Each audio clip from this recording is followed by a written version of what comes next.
My father looked at his own mother, a woman who had worked her fingers to the bone for 50 years, and pointed to the door. "Get out!" he screamed, his voice cracking with a desperation I had never heard before. It was Christmas Eve in Chicago, and the temperature had dropped to 10 degrees below zero. He was throwing a paralyzed 84-year-old woman and his only daughter out into a blizzard because his new wife wanted a home gym. As the heavy oak door slammed shut in my face, leaving us shivering in the snow, I thought my life was over. I thought we were destitute. I had no idea that the shivering old woman in the wheelchair beside me wasn't just a helpless victim. She was secretly the owner of the very ground my father stood on, and she was worth $3.6 billion. My name is Jasmine, and I am 29 years old. For years, I played the role of the dutiful daughter and the patient caretaker, unaware that my silence was only fueling the monsters in my family. Before I continue this story of cold betrayal and scorching revenge, let me know where you are watching from in the comments below. And if you have ever been underestimated by the people who were supposed to love you unconditionally, hit that like button and subscribe. This story is for anyone who has ever been treated like a burden instead of a blessing. The nightmare began, not with a scream, but with the sharp, deliberate clinking of a fork against fine china. The dining room of my father's colonial mansion was warm, smelling of pine needles and the roast turkey I had spent 6 hours preparing. I was a sous chef at a downtown bistro, and cooking was my love language, my way of trying to buy my father's affection. But as I set the gravy boat down on the lace tablecloth, Jessica, my brother's wife, pinched her nose with 2 manicured fingers. She leaned back in her chair, creating a dramatic distance between herself and my grandmother Hattie, who sat quietly in her wheelchair at the corner of the table. "Raymond," she whined, looking directly at my father. "I am trying to be festive. I really am. But it is impossible to enjoy this expensive turkey when there is that distinct smell of nursing home hovering over the table. Can't we move her to the kitchen?" The room went dead silent. My grandmother, whose left side was paralyzed from a stroke 2 years ago, froze. She slowly lowered her spoon, her hand trembling just enough to make the silverware rattle against the bowl. I felt the heat rise up my neck, a mix of humiliation and protective rage. Grandma Hattie was immaculate. I bathed her every morning. I washed her clothes with lavender detergent. The only thing she smelled like was soap and old paper. "Jessica, that is incredibly rude," I said, my voice shaking. "Grandma is right here. She can hear you, and she smells fine." Jessica rolled her eyes, looking at my brother Trey for support. Trey, the golden child who had never worked a hard day in his life, just shrugged and took a sip of his wine, refusing to meet my gaze. "Don't be so sensitive, Jasmine," Jessica scoffed. "It is a biological fact. Old people have a scent. It makes me nauseous, and you know I have a sensitive stomach." "Raymond, honey, didn't you say we were going to discuss the living arrangements tonight?" I turned to my father. He was sitting at the head of the table wearing a cashmere sweater that cost more than my monthly rent. But he looked terrible. There were dark circles under his eyes, and he kept checking his phone under the table every 30 seconds. I knew he had made some bad investments recently, gambling on high-risk stocks to impress Jessica's wealthy father, but I had no idea how deep the hole was. He needed to assert control, and right now Grandma and I were the easiest targets.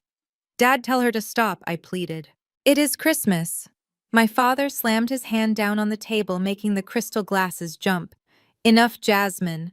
Stop causing drama. Jessica is a guest in this house, and she is right. The situation is untenable." He reached into his jacket pocket and pulled out a thick, cream-colored envelope. He didn't slide it across the table. He tossed it like it was trash. It landed right in my grandmother's mashed potatoes. "What is this?" I asked, reaching for the envelope. My hands were slick with sweat. "It is a solution," my father said, his voice cold and detached. "I have made arrangements for Mother to be transferred to the State Shady Pines facility. They have a bed open tonight. The ambulance is already on its way to pick her up." I felt like I had been punched in the gut. Shady Pines was a warehouse for the forgotten, It was underfunded, dirty, and notorious for neglect. "You cannot be serious," I whispered, tearing open the envelope. Inside were involuntary commitment papers already signed by him as her power of attorney. "You are putting your own mother in a state home. Dad, she has money. Her pension covers her needs. She can stay here. I take care of her. It costs you nothing. It costs me space," my father roared, standing up. His face was red, a vein bulging in his forehead. "Jessica needs that downstairs room for her Pilates studio. We need a home gym. We cannot have a hospital bed in the middle of our first floor anymore. It is depressing. It is killing the property value." "You are evicting your mother for a gym," I screamed, standing up to meet him. I looked at Grandma. She hadn't said a word. She was just watching him, her eyes dark and unreadable, studying his face like she was memorizing a stranger. "It is done," Jasmine Trey chimed in, his mouth full of stuffing. "Just sign the witness line so the ambulance can take her. Don't make it weird." "Make it weird." I laughed, a hysterical, broken sound. I grabbed the papers. I looked my father dead in the eye and I ripped them in half. Then I ripped them again. I threw the confetti of legal jargon into the air. "No," I said firmly. "She is not going anywhere. If she goes, I go. And I will sue you for elder abuse." Something inside my father snapped. The stress of his secret debts, the pressure from his new wife, the defiance of his daughter, it all boiled over into blind rage. He marched around the table. He didn't grab me. He grabbed the handles of Grandma's wheelchair. "You want to go, fine. Go, both of you. Get out of my house." He began pushing the wheelchair violently toward the front door. Jessica was smirking, sipping her wine, as if this were a reality TV show. Trey just looked down at his plate. "Dad, stop! You are hurting her," I screamed, chasing after them. "Dad, it is 10 below zero outside." He didn't listen. He threw the front door open. The wind howled, instantly blowing snow into the grand foyer. He shoved the wheelchair over the threshold. The front wheels caught on the ice and the chair nearly tipped over. I lunged forward to catch Grandma just in time. My father grabbed my arm and shoved me out onto the porch after her. He reached back inside and grabbed the small battered suitcase that contained Grandma's clothes. He threw it into a snowbank. "Don't come back until you learn your place," he spat. "And take your trash with you." The heavy door slammed shut. The sound echoed like a gunshot in the frozen air. I heard the deadbolt slide into place. Click. I stood there in my thin dress, the cold instantly biting into my skin. The snow was falling so hard I could barely see the streetlights. I looked down at Grandma. She was wearing only a thin cardigan over her blouse. I immediately took off my coat and wrapped it around her shoulders, tucking it around her frail legs. "Grandma, I am so sorry," I sobbed, my teeth chattering. "I am so sorry." I expected her to cry. I expected her to panic. But when Hattie looked up at me, there were no tears in her eyes. The confusion I had seen for the last few years was gone. In its place was a look of cold, hard steel. She reached out and patted my frozen hand. "Don't cry, baby girl," she said, her voice stronger than I had heard in a decade. "Crying is for people who have no options, and we have plenty." I didn't know what she meant. I thought she was delirious from the cold. I grabbed the handles of her wheelchair and began to push my boots, slipping on the ice, heading toward the main road to find shelter, unaware that the woman I was pushing held the keys to the entire city in her pocket. The war had just begun, and my father had just made the most expensive mistake of his life. The wind in Chicago does not just blow, it bites. It tears through fabric and skin with the ferocity of a wild animal, and that night the wind seemed to have a personal vendetta against me. As the heavy door of my childhood home clicked shut, sealing us out, the silence that followed was heavier than the storm. For a moment, I just stood there, paralyzed not by the cold, but by the sheer magnitude of what had just happened. My father, the man who had taught me how to ride a bike on this very driveway, had just thrown me into a blizzard. I looked down at Grandma Hattie. The wool blanket I had tucked around her was already gathering a layer of white frost. She was gripping the armrests of her wheelchair so tightly that her knuckles were visible even through her thin gloves. I scrambled off the porch, my boots slipping on the ice-coated steps, and ran toward the snowbank where my father had tossed her suitcase. It was humiliating, there is no other word for it. I was on my hands and knees in the snow digging frantically for her belongings. The suitcase had popped open upon impact, scattering the meager possessions of an 84-year-old woman across the driveway. I grabbed a handful of her compression socks that were soaking up the slush. I found her Bible, its leather cover now wet and cold, half buried near the mailbox. Every item I retrieved felt like a piece of my heart breaking. I was shaking not just from the sub-zero temperature, but from a rage so hot it felt like it could melt the ice beneath me. I shoved the wet clothes back into the suitcase and dragged it toward the wheelchair. That is when I felt eyes on me.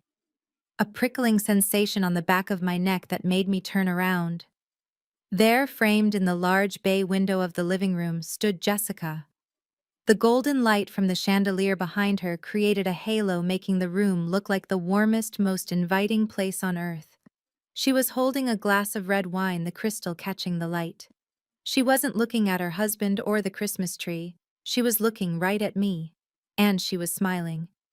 It wasn't a broad, evil laugh. It was worse. It was a small, pitying smirk, the kind you give to a stray dog, that you are glad isn't your problem anymore. She raised her glass slightly in a mock toast, a silent farewell to the trash she had finally taken out. I wanted to scream. I wanted to pick up a rock and shatter that window, to shatter her perfect stolen life. But I couldn't. I had a paralyzed woman to save. I turned my back on the warmth I had paid for with years of obedience and grabbed the handles of the wheelchair. "We have to move, Grandma," I said, my voice barely audible over the howling wind. "We have to get to the main road. An Uber will be easier to find there." Pushing a wheelchair through 2 inches of fresh snow is a nightmare I wouldn't wish on my worst enemy. The wheels acted like plows, gathering resistance with every step. My calves burned.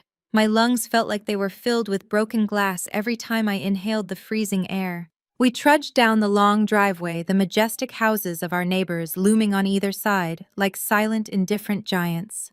Everyone was inside, celebrating, safe in their bubbles of wealth and family, completely unaware that 2 people were fighting for survival just yards away.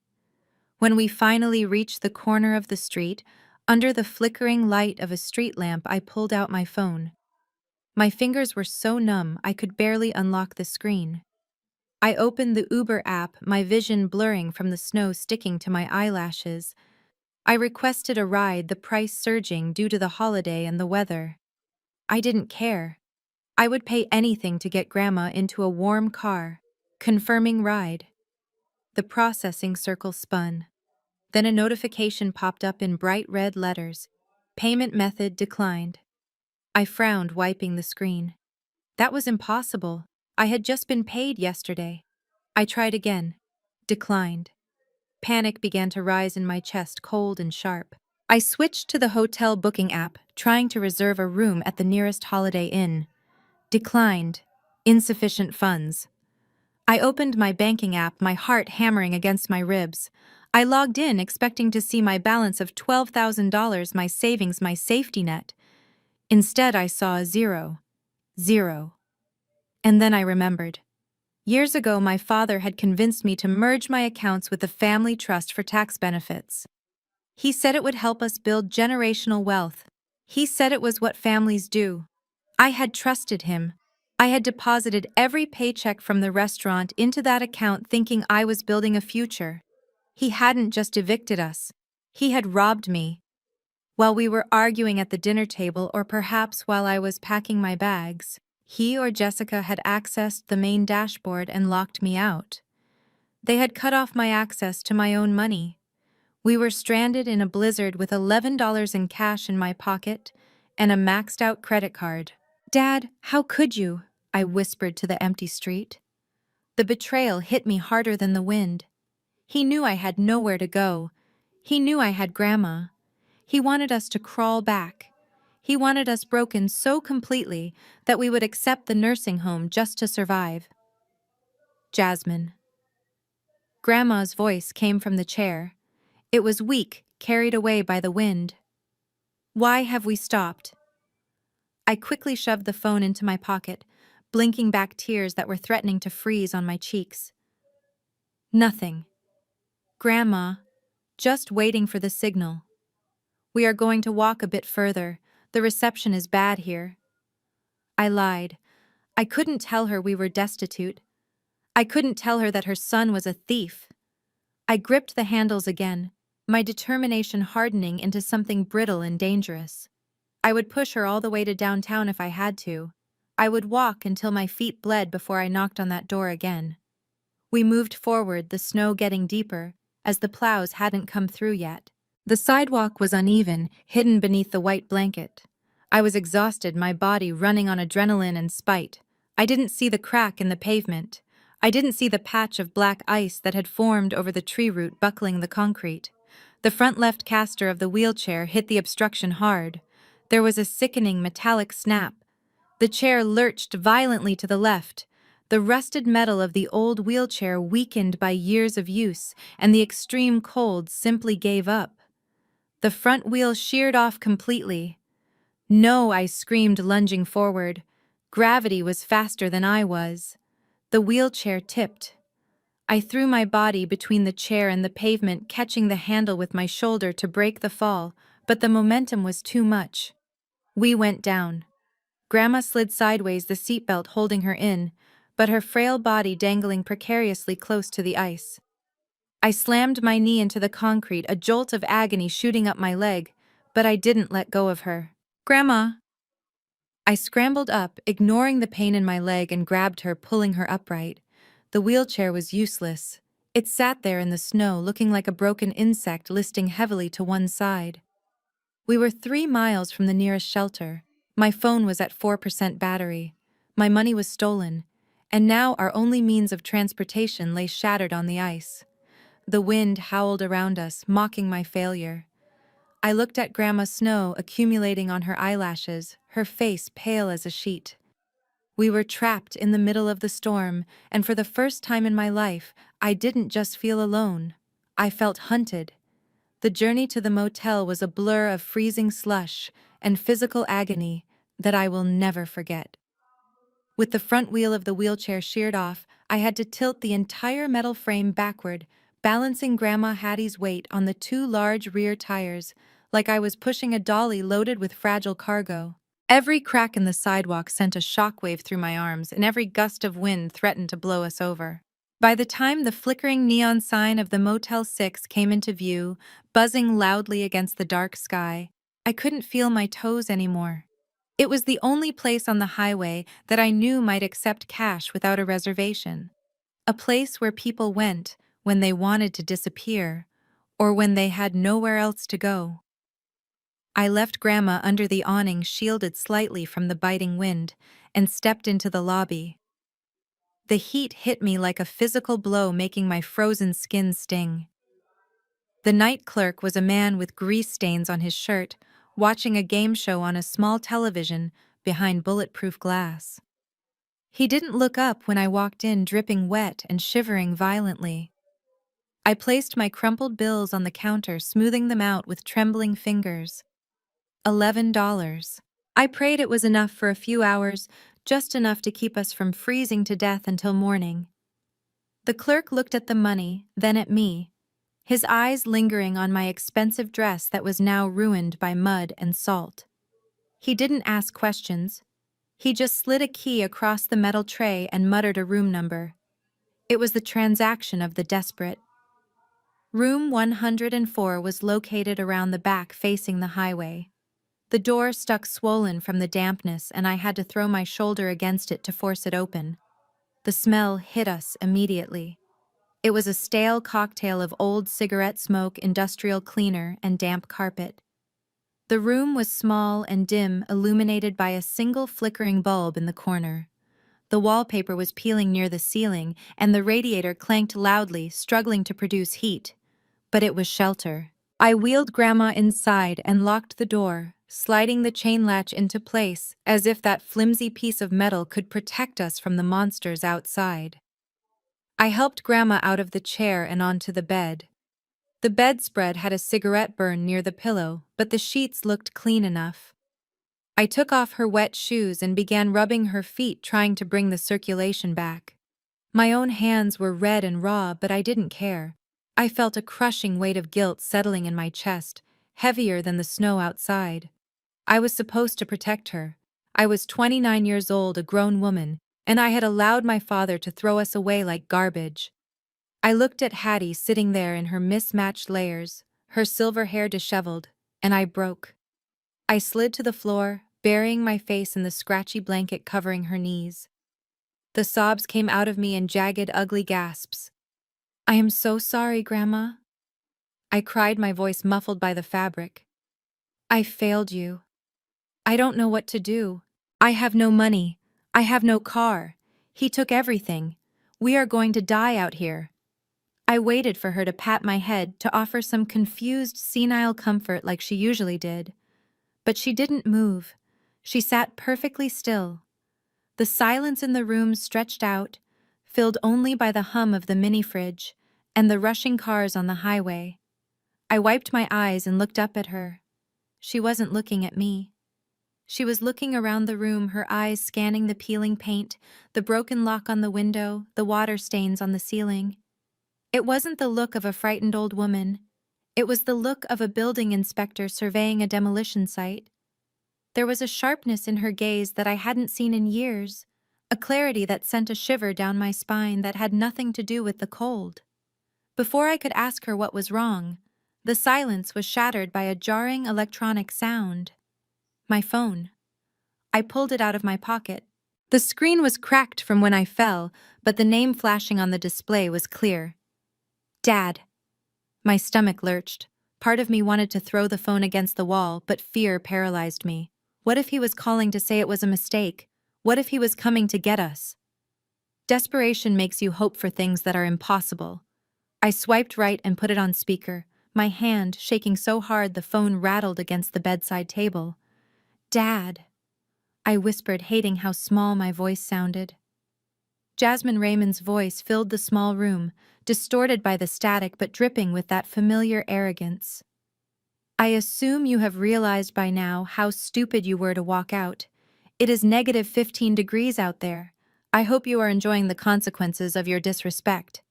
We are at a motel. Dad, I said, trying to steady my voice. Grandma is safe. Why are you doing this? Please just unlock my bank account. I need to buy her food. There was a pause, and then I heard a sound that made my blood boil. The sound of ice clinking against glass. He was drinking. He was warm, comfortable, and drinking scotch while his mother sat in a motel room that smelled like ash. I am not unlocking anything until you learn to cooperate, Raymond said smoothly. In fact, I am calling to give you a heads up. I have a realtor meeting me at the South Side house tomorrow morning at 8 o'clock. We are listing it for a quick cash sale. A developer wants the land. They are going to bulldoze that rotting heap by next week. My heart stopped. The South Side house. It was the small two-bedroom bungalow where Grandma had raised my father. It was where I had spent my summers. It was filled with memories, with history. It was the only thing Hattie had left in her name, or so I thought. You can't do that, I shouted, standing up. That is Grandma's house. It has been in the family for 50 years. You cannot just sell it to a developer. Watch me, he sneered. I have the power of attorney, remember? Or at least I will once you sign the addendum I emailed you. And if you don't show up tomorrow morning to sign it, I am calling the police. I will tell them you kidnapped a vulnerable adult. I will tell them you took my mother from her home against medical advice and dragged her into a blizzard. You will go to jail, Jasmine, and she will go to the state home anyway. So do we have a deal? The cruelty was breathtaking. He had planned this. He was using the police, the system, and his own mother as leverage to cover his debts. He was going to erase our entire history for a quick check. I felt the walls closing in. I was trapped. If I refused, I went to jail. If I agreed, he won. Dad, please. I begged, tears streaming down my face again. Don't do this. That house is all she has. It is a tear down, Jasmine. It is garbage, just like that attitude of yours. You have until 8 a.m. Bring her to the house, sign the papers, and maybe I will let you have your car keys back. I opened my mouth to scream, to curse him, to beg. I didn't even know what I was going to do. But suddenly a hand reached out. It was a hand covered in liver spots and thin, papery skin, but the grip was surprisingly firm. Grandma Hattie reached over and grabbed my wrist. I looked down at her, startled. Her head was held high. Her posture had changed completely. She wasn't slumped over anymore. Her chin was lifted, her jaw set in a line of granite. The fog of age and infirmity had vanished from her eyes, replaced by a burning, terrifying intelligence. She didn't look at me. She looked at the phone glowing on the bedside table. She took a deep breath, and when she spoke, the voice that came out wasn't the weak, tremulous whisper of the grandmother I had been caring for. It was a voice of command. It was a voice of authority. It was a voice that could crack a whip. "Give me the phone," she said. I stared at her, frozen. Hattie didn't wait. She reached out and took the device from my stunned fingers. She held it up to her mouth, her eyes narrowing as she visualized the son who had just condemned her to freeze. "Raymond," she said, her voice cutting through the static like a razor blade. There was silence on the other end. Total stunned silence. My father hadn't heard his mother speak with that kind of clarity in 5 years. "Mom," he stammered, sounding suddenly like a frightened child. "Listen to me very carefully, Raymond," she said, her tone low and dangerous. "You will not be meeting any realtor tomorrow. You will not be selling my house. And you will certainly not be calling the police." "Mom, you are confused." Raymond tried to regain his composure, his voice rising nervously. "You don't understand the financial reality. I understand more than you could ever imagine, you ungrateful, greedy little boy." She snapped, the insult landing with the weight of a gavel. "You think you hold the cards. You think you have the power because you stole a few $1,000s from your daughter. You have no idea who you are dealing with." She paused, letting the fear sink in on the other end of the line. "You want to talk about assets, Raymond? Let's talk about assets. But we are not going to do it over the phone. I am coming for you. And when I am done, you will wish you had left me in the snow." She tapped the red button, ending the call with a finality that made me jump. She tossed the phone onto the bedspread and turned to me. The transformation was complete. The frailty was gone, replaced by a terrifying calm. "Jasmine," she said, pointing to her battered suitcase. "Open the lining in the bottom. There is a Nokia phone stitched inside. Get it. We have a call to make. And wipe your face. We don't have time for tears. We have an empire to reclaim." I stared at the ancient Nokia phone resting in the palm of my hand. It was a relic from another era, heavy and brick-like, hidden beneath the lining of my grandmother's suitcase, like a piece of contraband. For a moment, I just looked at it, confused by the weight of it and the absurdity of the situation. The storm was raging outside, rattling the thin window pane of our motel room, and my father's cruel ultimatum was still ringing in my ears. Yet here was Hattie, the woman I had bathed and fed for years, looking at this piece of plastic as if it were a weapon of mass destruction.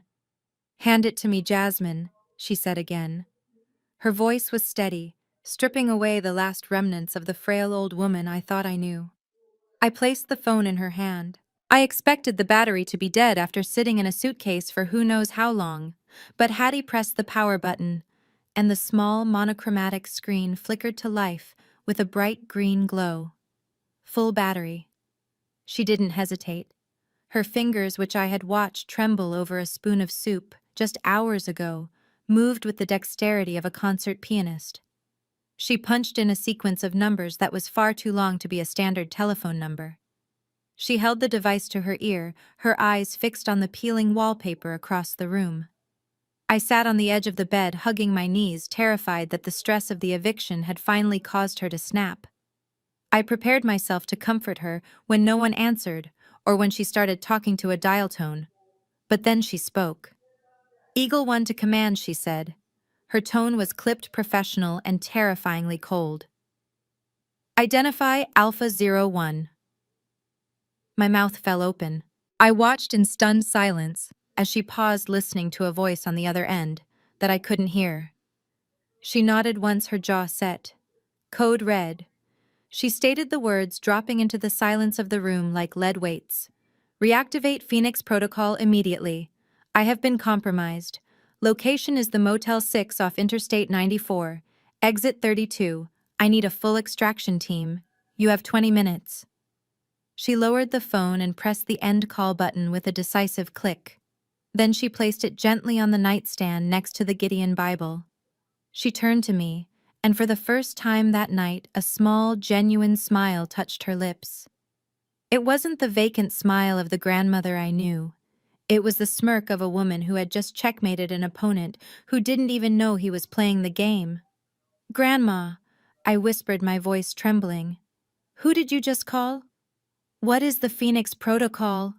Hattie sighed, shifting in the bed. She reached out and took my hand, her grip warm and strong. "Jasmine, there are things about me that I have kept buried for a very long time. Things I had to hide to protect this family, and eventually to protect myself from them." "But you are sick," I stammered. "The stroke, the paralysis." "I had a stroke, yes," she admitted. 5 years ago. It was mild. I recovered about 90% of my mobility within 6 months. I stared at her, my mind reeling. 6 months? But I have been lifting you in and out of bed for 5 years. I have been pushing that chair. I have been cutting your food. "I know," she said softly, her eyes filling with a sudden sadness. "And every time you did, every time you wiped my face or read to me when you were too tired to keep your eyes open, you were proving something to me. You were proving that you loved Hattie the person, not Hattie the bank account." "I don't understand," I said, feeling a mix of relief and betrayal. "Why would you pretend? Why would you let Dad treat you like a burden if you could walk? Why let him scream at you?" "Because I needed to know," she said, her voice hardening. "When your grandfather died, he left us with more than just that little house on the south side. He left an empire, Jasmine. But money is like poison to a weak soul.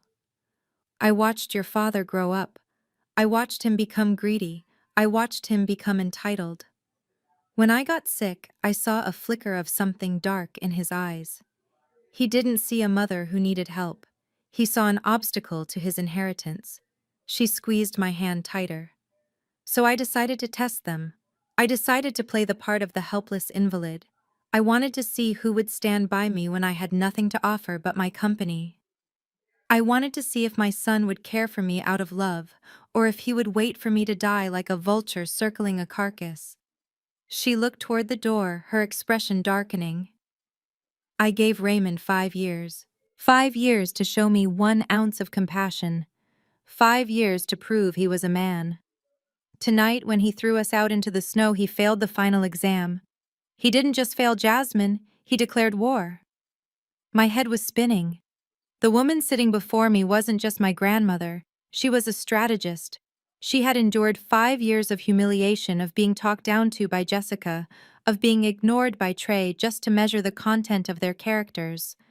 And I was the only one who had passed. "So the money," I asked, my voice barely a whisper. "The house." "The house is just a prop," she said dismissively. "I own the block. I own the building Raymond works in. I own the hotel we are about to check into. And as of tomorrow morning, I am going to remind your father exactly who pays his salary." She sat up straighter, smoothing down her disheveled cardigan. "Now help me with my hair. I refuse to let my security team see me looking like a refugee." We spent the next 15 minutes in a surreal state. I combed her hair with my fingers, trying to make her presentable while my mind raced with a million questions. I looked at this woman, this secret billionaire in a Motel 6, and I felt a surge of pride so intense it almost brought me to my knees. We weren't victims. We were wolves in sheep's clothing, and the sheep had just made a fatal mistake. Exactly 20 minutes after the call, the room was illuminated by blinding white lights cutting through the thin curtains. The hum of powerful engines vibrated through the floorboards.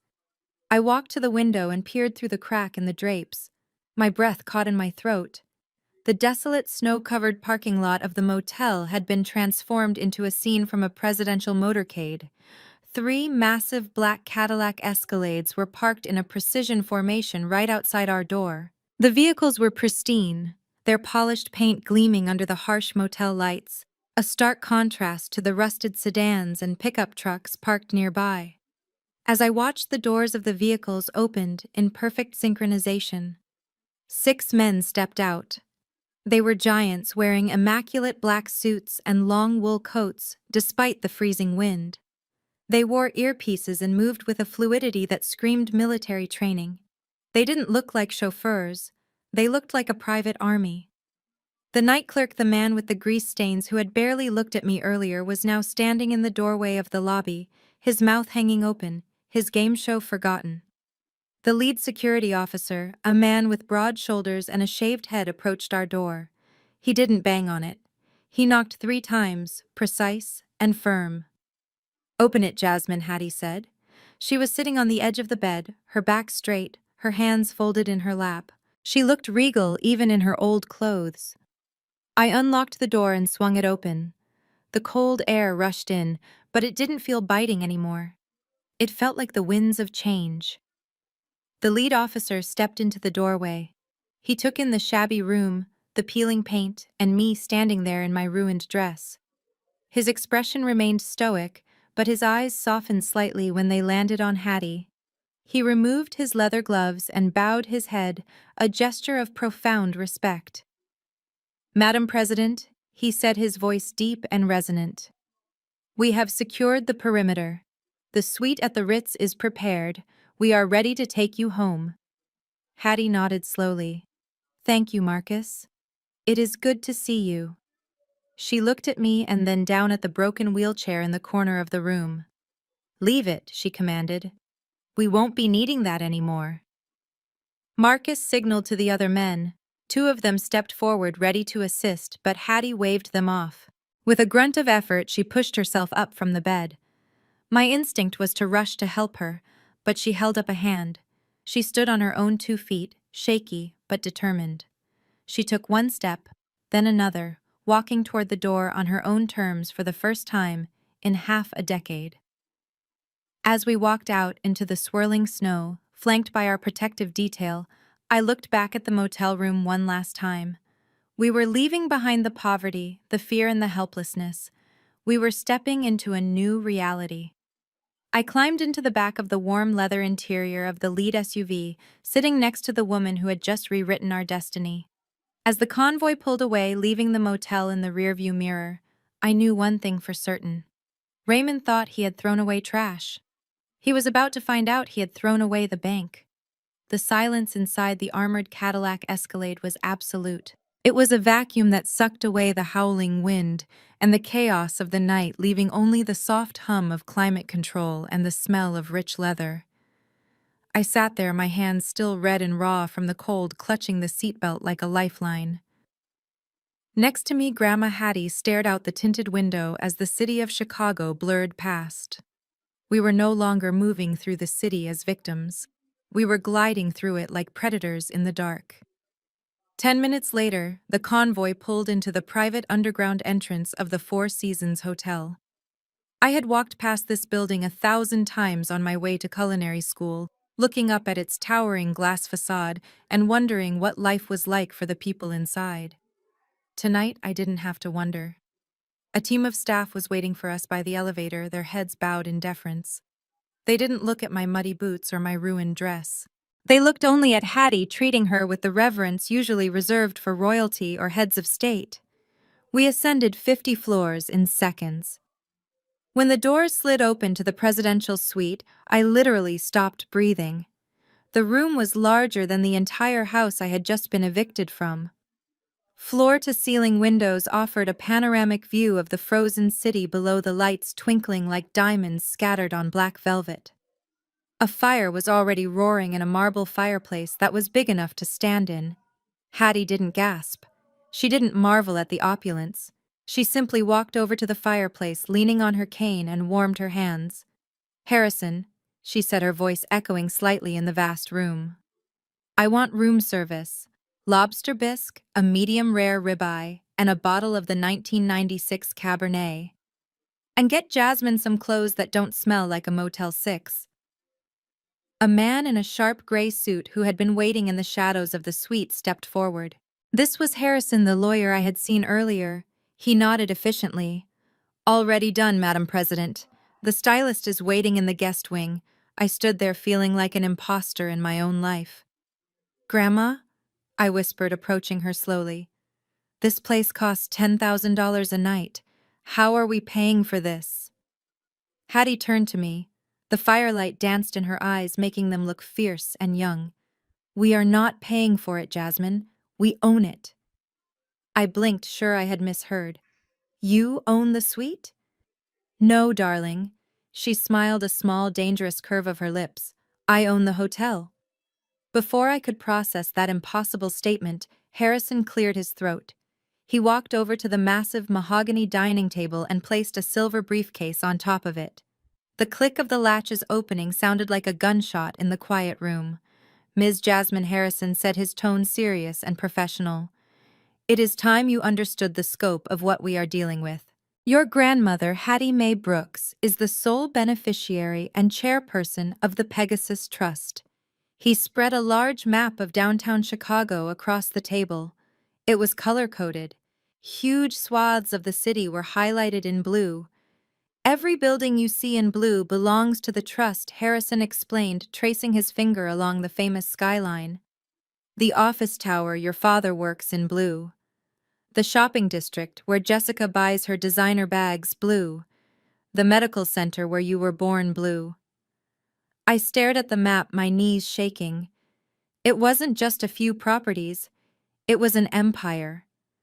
The total valuation of the portfolio as of the market close this afternoon is $3.6 billion, Harrison stated calmly, as if he were discussing the weather. And that does not include the liquid assets in the offshore accounts. $3.6 billion. The number was so big, it felt abstract. I looked at Hattie. She was just an old woman in a cardigan a few hours ago. Now she was a titan. But why, I asked, my voice trembling. Why live in that little house on the south side? Why let Dad treat you like that? Because comfort breeds weakness, Hattie said, sitting down at the head of the table. And I needed to know if my son was a man or a leech. I got my answer tonight. She gestured for Harrison to continue. Show her the rest, Harrison. Show her why Raymond was so desperate to kick me out tonight. Harrison pulled another document from the briefcase. It was a property deed. I recognized the address immediately. It was the address of the colonial mansion in the suburbs, the house where I grew up, the house where Raymond and Jessica were currently sleeping warm and smug. You think that is your father's house? Harrison asked gently. I nodded. He talks about it all the time. He says he built it. He says it is his legacy. Harrison shook his head. It is a lie. That house is owned by a shell company called HM Holdings. Hattie Mae Holdings. Your father has never owned it. He has been allowed to live there rent-free for 20 years as a kindness from your grandmother. He is a tenant, Jasmine. A tenant at will. My jaw dropped. The arrogance, the pride, the way Raymond lorded that house over everyone, it was all fake. He was a squatter in a mansion funded by the very woman he called a burden. But that is not the worst part, Harrison said, his voice dropping an octave. He pulled out a final document. It was a loan application from a private lender. A predatory lender, the kind that breaks kneecaps when you don't pay. Your father is in deep gambling debt, Harrison explained. He owes $4 million to some very dangerous people. Last week he tried to mortgage the mansion to pay them off. But he can't mortgage a house he doesn't own, I said, confused. Exactly, Harrison said. Unless he forges the owner's signature. He slid a piece of paper toward me. It was a power of attorney document authorizing the mortgage. At the bottom was a signature, Hattie M. Brooks. I looked at the signature, then at my grandmother. I didn't sign that, Hattie said coldly. He forged it, I whispered, the realization making me nauseous. He committed a felony. He did, Harrison confirmed. And the lender accepted it. The funds were released to him yesterday. But here is the catch. The terms of the loan require the property to be occupied by the borrower. That is why he needed to get rid of Hattie. If the lender found out the actual owner was living there and disputing the title, the loan would be called in immediately. He evicted us to cover up a crime, I said, anger replacing my shock. He evicted us because he is desperate, Hattie corrected. And desperate men make mistakes. Harrison checked his watch. The lender he used has a clause. If there is any discrepancy in the title or occupancy, the loan enters default within 48 hours. So what does that mean for him, I asked. Hattie leaned forward, the firelight casting long shadows across her face. It means, my dear granddaughter, that we don't have to sue him. We don't have to fight him. We just have to make one phone call to the lender and tell them the truth. When we do that, the loan is revoked. The money he already spent to pay his gambling debts becomes due immediately. She picked up a grape from the fruit bowl and popped it into her mouth. He has 48 hours, Jasmine. 48 hours before he loses the money, the house, and his freedom, and he thinks we are freezing in a Motel 6. She turned to Harrison. Prepare the audit, Harrison. I want every penny he stole tracked. And get the car ready for tomorrow morning. We aren't going to the police station. We are going to the gala. I think it is time the tenant met the landlord. I looked out the window at the city below. Somewhere out there, my father was sleeping soundly, thinking he had won. He had no idea that the timer had already started and the avalanche was coming. I stood by the floor-to-ceiling window of the penthouse suite, looking down at the glittering lights of Chicago. My hand was gripping my phone so tightly that my knuckles had turned white. The anger inside me was a physical thing, a burning knot in my chest that demanded release. I turned back to the room where my grandmother sat calmly sipping a cup of herbal tea.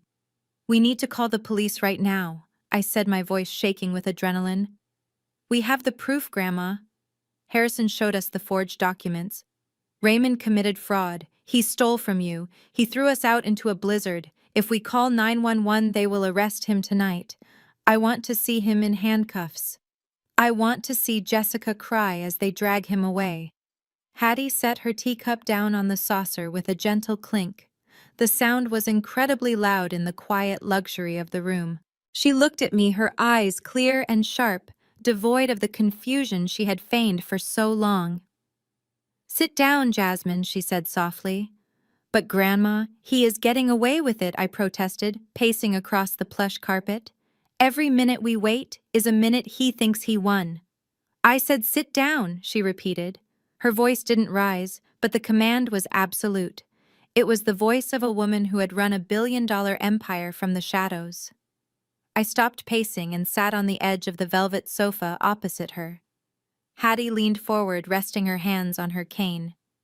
You are thinking like a victim, Jasmine, she said.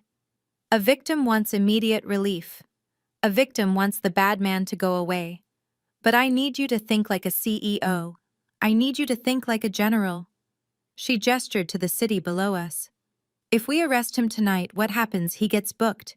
He calls Jessica's wealthy father to post bail. He hires a slimy defense attorney who spins a story about how he was just trying to manage his senile mother's assets because she was mentally incompetent. He plays the martyr. He tells the world he was the dutiful son trying to save the family estate from a greedy daughter. The legal battle drags on for years. He stays in that house. He keeps his reputation. I stared at her. I hadn't thought about that. Raymond was a master manipulator. He could twist anything. So what do we do? I asked. Let him get away with it. No. Hattie smiled, and it was a cold, terrifying expression. We don't just want to stop him. We want to destroy him. We want to make sure that when he falls, there is no safety net to catch him. We want to burn his reputation so thoroughly that not even a McDonald's would hire him to flip burgers. She pointed to the calendar on the tablet Harrison had left on the table. Tomorrow night is the Winter Gala. Raymond has been talking about this for months. He is planning to announce his merger with Jessica's father's company. He is going to stand on a stage in front of the city's elite, the investors, the press, and claim that he is the heir to the Brooks legacy. He is going to climb to the very top of the mountain tomorrow night. She leaned back, her eyes gleaming. And that is when we push him off. Public humiliation, Jasmine. Irrefutable proof shown to the very people he is trying to impress. When we are done, he won't just be a criminal. He will be a pariah. I felt a shiver run down my spine.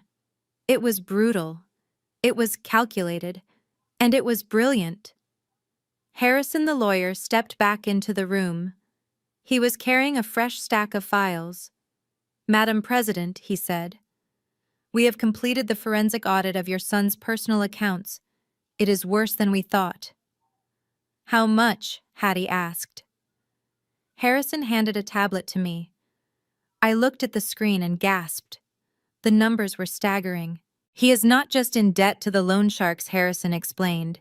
"He has been siphoning money from Jessica's accounts, too. He created fake invoices for home renovations that never happened. If she finds out, she will divorce him before the handcuffs are even on." "And Trey?" I asked, dreading the answer. My brother had been cruel, but he was still my little brother. Harrison swiped to the next page. "Trey has a gambling problem too, but it is sports betting and crypto scams. He owes 6 figures to bookies in Vegas. That is why he is so desperate for the house to be sold. Raymond promised him a cut of the sale to clear his debts." I lowered the tablet. It all made sense now. The cruelty, the rush to evict us, the desperation in Raymond's eyes. They weren't just mean, they were drowning. They needed Hattie's money like oxygen. "Good," Hattie said, nodding with satisfaction. "Desperate men are predictable. They will be at that gala tomorrow, confident that the house sale is going through. They will be celebrating." She turned to me. "Jasmine, for years you have been a sous chef. You have taken orders. You have stayed in the background. That ends tonight." She picked up a heavy fountain pen and slid a document toward me. "This is the charter for the Hattie May Foundation. It controls over $500 million in charitable assets. I am appointing you as the interim executive director effective immediately." My hands shook as I reached for the pen. "Grandma, I don't know if I can do this. I cook food. I don't run foundations." "You have integrity," Hattie said firmly. "You have a heart. Those are the only 2 things you cannot teach. The rest, you hire people like Harrison to handle the math. Sign it." I looked at the paper. I looked at the woman who believed in me when my own father didn't. I took a deep breath, gripped the pen, and signed my name. The ink was dark and permanent. As I finished the signature, I felt something shift inside me. The scared girl who had been thrown out in the snow was fading. A new Jasmine was taking her place.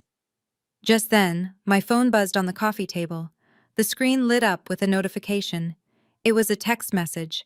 I glanced at it and my blood ran cold. It was from Jessica. I picked up the phone and read the message aloud, my voice dripping with disbelief. "Hey Jasmine," the text read. "I heard you are staying at a cheap motel. Tough break. Look, the catering service for the gala tomorrow just had a dishwasher quit. If you want to make some quick cash, I can get you in. $50 an hour to wash dishes and clear tables. But you have to wear a uniform and stay in the kitchen. I don't want you embarrassing Raymond in front of his partners. And don't bring the old lady." I looked up at Hattie, fury rising in my throat. The audacity. She wanted me to scrub plates at the very party where my father was celebrating stealing my inheritance. "I am going to tell her to go to hell." I spat, my thumbs hovering over the keyboard. Hattie reached out and covered my hand with hers. "No," she said. Her smile was back, and this time it was predatory. "Tell her yes." What I asked, shocked. "You want me to wash dishes for them?" "I want you inside that building," Hattie said. "I want you to be the Trojan horse. If you go as a guest, they will stop you at the door. But the help, nobody looks at the help. Nobody suspects the help. You will have access to everything, the microphones, the projector, the back office." She tapped the screen of my phone. "Take the job, Jasmine. Let them treat you like a servant one last time. Let them think they have won. Because when you walk out of that kitchen tomorrow night, you won't be clearing the table. You will be flipping it over." I looked at the text message again. $50 an hour to wash away their sins. I started to type, "Sure, Jessica. I really need the money. I will be there." I hit send. The trap was set, and they had just invited their executioner right through the front door. The service entrance of the mansion was located near the garbage bins, a detail I had never paid much attention to when I lived here as a daughter. But tonight, walking through the slush in a borrowed catering uniform that was 2 sizes too big, I felt the symbolism weigh heavily on my shoulders. I was no longer Jasmine, the family member. I was Jasmine, the hired help sneaking into my own home like a thief in the night. In my pocket, I carried not a weapon, but a small, high-definition recording device disguised as a pen given to me by Harrison's security team. I knocked on the heavy steel door. It swung open to reveal Jessica looking radiant and terrifying in a silk dressing gown. She didn't say hello. She just looked me up and down, her lips curling in that familiar, condescending smirk. "You are late," she snapped, stepping back to let me in. "The kitchen is a mess. The caterers are setting up in the dining room, but I need you to scrub the floor in the foyer before the guests arrive. And for God's sake, pull your hair back. You look like a stray cat." I kept my head down, swallowing the retort that was burning on my tongue. "Yes, ma'am," I mumbled, walking past her. The air inside smelled of expensive perfume and impending disaster. As I made my way to the utility closet to get the mop, I passed my brother Trey. He was lounging in the hallway texting on his phone, already dressed in his tuxedo. When he saw me, he actually laughed out loud. "Wow, look at you," he jeered, blocking my path. "From sous chef to janitor. That is quite a career pivot, sis." I guess Dad was right. You really don't have any ambition. I gripped the handle of the mop bucket, my knuckles turning white. "I am just here to work, Trey. Let me pass." He didn't move. Instead, he extended his foot, tapping the toe of his patent leather dress shoe against my shin. "Actually, while you are down there, my shoes got a little scuffed on the way in. Give them a quick shine, would you? There is a rag in the bucket." I looked at him, searching for a shred of the little brother I used to help with homework. I saw nothing but a hollow, entitled stranger. Slowly I knelt, not out of submission but strategy, as I wiped the non-existent dust from his shoes. I slipped the recording pen from my pocket and slid it under the hallway console table, right where Raymond always took his private calls. There I said, standing up, shiny as a new dime. "Good girl." Trey chuckled, patting me on the head like a dog. "Now get to the foyer. It smells like wet dog in there." I spent the next hour scrubbing floors that were already clean and polishing silver that was already shining. Every degrading command from Jessica, every snide comment from Raymond as he breezed past me without even making eye contact, only added fuel to the fire burning inside me. They thought they were breaking me. They had no idea they were sharpening me. When the clock struck 5, chaos erupted in the kitchen.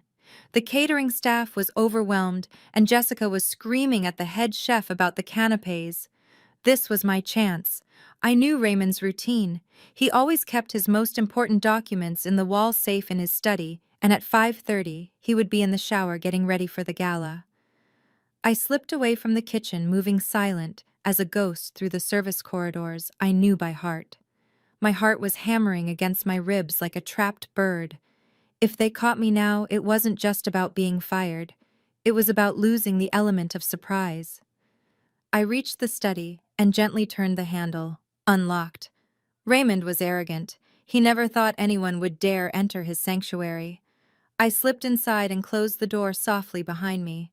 The room smelled of scotch and cigars. I went straight to the painting of the hunt scene above the fireplace. I swung it aside. The safe was there. I held my breath. I didn't have the combination, but Harrison had told me to look for the override key. Raymond was lazy. He often kept the emergency key taped under his desk drawer. I dropped to my knees and felt under the mahogany desk. My fingers brushed against something metallic. Got it. I opened the safe. Inside, stacked neatly, were the papers that would end my father's career. I saw the loan agreements with the exorbitant interest rates. I saw the offshore account statements, and there, right on top, was the contract for the sale of the Southside house. It was dated for tonight. I pulled out my phone, my hands shaking uncontrollably. I began snapping photos of every page, the forged signature of Hattie Brooks, the clause that gave Trey a 20% cut, the hidden addendum that transferred ownership to a shell company owned by Jessica's father. Click, click, click. I was capturing the evidence of their betrayal page by sickening page. I was so focused on getting a clear shot of the notary stamp that I didn't hear the footsteps approaching in the hallway.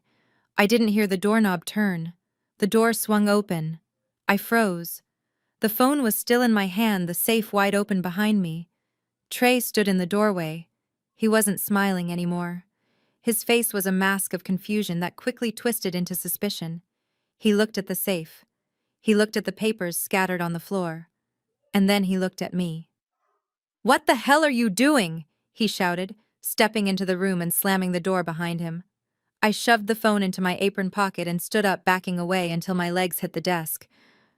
"Trey, I was just looking for a pen. Jessica asked for a pen."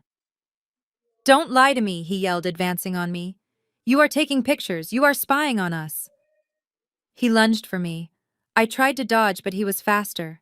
He grabbed my wrist, twisting it painfully. "Give me the phone, Jasmine. Give it to me, or I swear to God, I will break your arm." The air in the room was electric with violence. I looked into my brother's eyes and saw real fear. He knew. He knew that whatever was on my phone could destroy his easy life. "Let go of me," I screamed, kicking him in the shin. He grunted but didn't let go. He wrestled me toward the desk, trying to pry my fingers open. The phone slipped from my grasp and clattered onto the hardwood floor, sliding just out of reach. Trey dove for it. I scrambled over the desk, desperate to stop him. But as his hand closed around my phone, a voice boomed from the doorway. "What is going on in here?" We both froze. Raymond was standing there, a towel wrapped around his waist, water dripping from his hair. He looked from the open safe to Trey, holding my phone, and finally to me, trembling in my oversized catering uniform. His eyes narrowed, and for the first time I saw true danger in them. "Give me that phone," Trey Raymond said calmly. "Let's see what your sister finds so interesting about my private business." My heart hammered against my ribs like a trapped bird as Raymond extended his hand, waiting for Trey to hand over my phone. The device contained the photos of the fraudulent contract, the evidence that would send my father to prison. If he unlocked it, if he scrolled through the gallery, everything was over. We would lose the element of surprise, and Hattie's plan would crumble before it even began. I looked at Trey, then at Raymond, and I made a split-second decision. I decided to play the role they had written for me my entire life. I decided to play the victim. I let out a sob, burying my face in my hands, my shoulders shaking with exaggerated weeping. "I am sorry," I wailed, letting my voice crack with desperation. "I didn't mean to snoop. My back is killing me. The catering manager has had me lifting crates of champagne for 2 hours. I just came in here looking for Advil. I remembered you used to keep a bottle in the desk drawer." I looked up at them through my fingers, making sure my eyes looked wide and pathetic. "I just wanted the pain to stop so I could keep working. I need the money, Dad. Please." Raymond looked at me, and his expression shifted from suspicion to pure, unadulterated disgust. The tension in his shoulders relaxed. To him, the story made perfect sense. In his world, I was weak. I was a failure. Of course I wasn't a corporate spy. I was just a tired, broken servant looking for a handout. He laughed, a short barking sound that echoed in the wood-paneled room. "You are pathetic, Jasmine." Raymond sneered, tightening the towel around his waist. "You break into my private study because your back hurts. You really are not cut out for hard work, are you?" He looked at Trey and nodded at the desk. "Check the drawer. Give her the pills and get her out of here. She is staining the carpet with those cheap shoes." Trey smirked, the fear leaving his eyes. He opened the top drawer and rattled a bottle of ibuprofen. He didn't hand it to me. He tossed it at me. The plastic bottle hit my chest and fell to the floor. "Take two and get back to the kitchen," Trey said, kicking my phone across the floor toward me. "And if I catch you in here again, I will have security throw you out into the snow with your grandmother." I scrambled to pick up the phone and the pills, muttering apologies like a frightened child. "Thank you," I whispered, clutching the phone to my chest as if it were a lifeline. "Thank you so much." I backed out of the room, keeping my head bowed until the heavy door clicked shut. The moment I was alone in the hallway, the tears stopped. My posture straightened. I wiped my face with the sleeve of my oversized uniform and checked the phone. The photos were safe. They had bought the lie because it confirmed their own bias. Their arrogance was their blind spot, and I was standing right in the middle of it. I hurried back to the service area, slipping into a small dark pantry where the dry goods were stored. I needed to hear what was happening. I pulled out the small earpiece paired with the recording device I had planted under the console table in the hallway. I pressed it into my ear and waited. At first there was only the sound of distant chatter. Then I heard Raymond's voice loud and clear. He must have been standing right next to the table. "Yes," Mr. Sterling Raymond was saying, his tone dripping with false charm. "Everything is proceeding exactly as planned. The deed transfer is ready for your signature tonight." There was a pause as the other person spoke, but I could only hear Raymond's side of the conversation. My mother, Raymond laughed, and the sound made my blood run cold. "Oh, you don't need to worry about Hattie.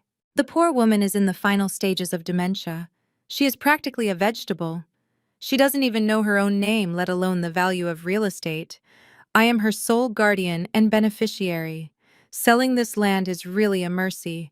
It will pay for the specialized care she needs in her final days." "Liar," I hissed into the darkness of the pantry. He was selling her legacy to pay his gambling debts and calling it mercy. He was declaring her dead while she was very much alive and preparing to destroy him. I pocketed the earpiece and stepped back into the chaotic kitchen. The head chef grabbed my arm before I could take a breath.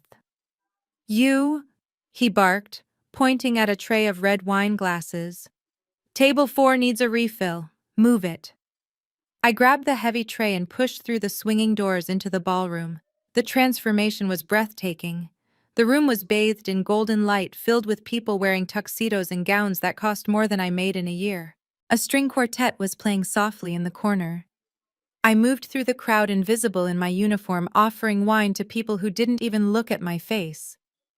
I was making my way toward the back of the room when I felt a hand grab my elbow. I turned to see Jessica standing there. She looked stunning in a silver sequined gown, but her eyes were venomous. She was holding a mostly empty glass of wine, and she was smiling. "Well, if it isn't the maid," she said loudly enough for the nearby circle of guests to hear.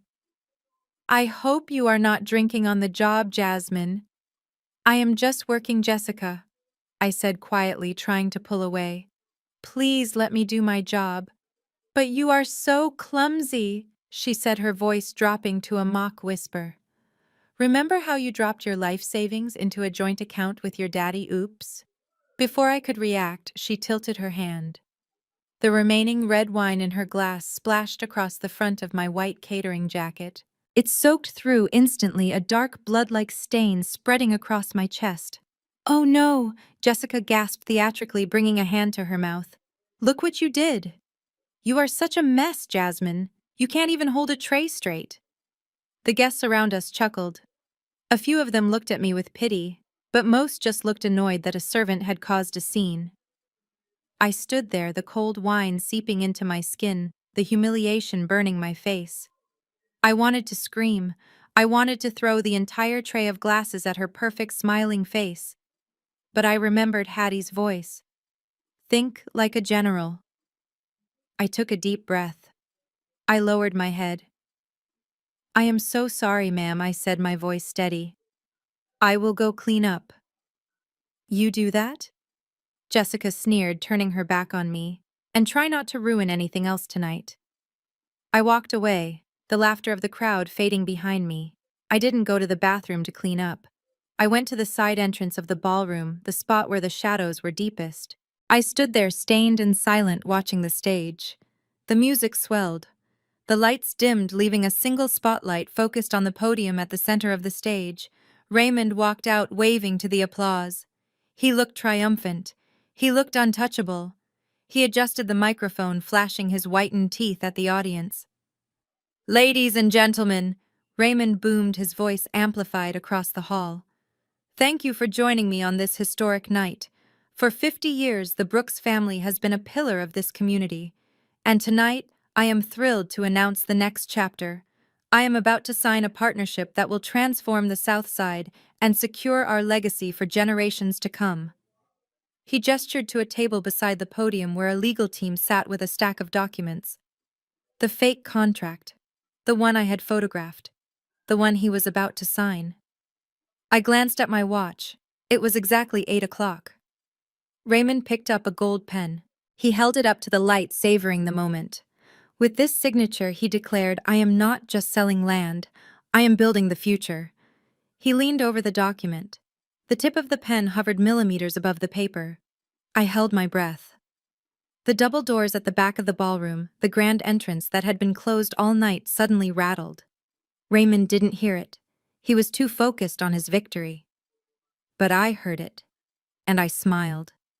Because the future he was talking about was about to walk through those doors and hit him like a freight train.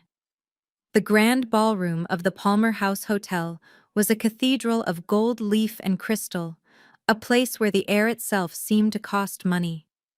Waiters in white gloves moved like silent ghosts through the crowd, carrying silver trays laden with champagne flutes that sparkled under the massive chandeliers. I stood in the shadow of a velvet curtain near the service entrance, my stained catering jacket buttoned all the way up to my chin to hide the red wine Jessica had thrown on me earlier. From my vantage point, I could see the entire ecosystem of greed that my father had cultivated. These were the movers and shakers of Chicago, the people who signed checks with commas and looked right through people like me. And at the center of it all stood Raymond.